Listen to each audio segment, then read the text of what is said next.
If you are checking your heart rate during a 30-second sprint, you are looking at history, not reality, because your heart takes nearly 90 seconds to fully catch up to your legs. Physiologists call this cardiac lag.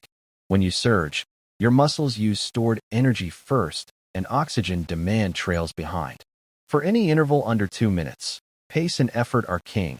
Heart rate is just a lagging indicator that arrives too late to be useful.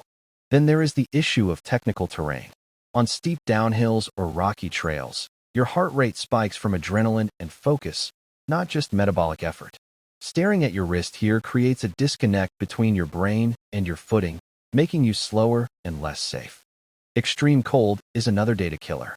Vasoconstriction drives blood away from the skin to keep your organs warm, making optical sensors unreliable. If you see your heart rate locked to your cadence on a freezing morning, trust your breathing, not the sensor. Perhaps the most important time to ignore the numbers is when they stress you out. Anxiety releases cortisol and adrenaline, which artificially spikes your heart rate. This creates a feedback loop where watching the high number actually makes the number go higher. So, let's simplify your decision-making process. Heart rate is fantastic for steady efforts, but as intensity or complexity increases, its value decreases. Here is your cheat sheet for when to switch your primary metric. When we ignore heart rate, we must rely on RPE, rate of perceived exertion. RPE isn't guessing. It is your brain integrating thousands of signals, muscle acidity, respiration, fatigue, instantaneously.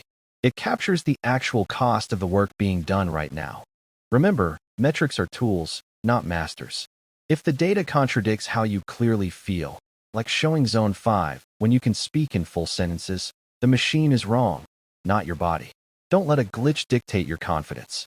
True data literacy is knowing when to analyze every beat and having the discipline to cover the watch and run by feel. Sometimes, the smartest way to use your data is to know when to leave it behind. Master the data, but trust your body first.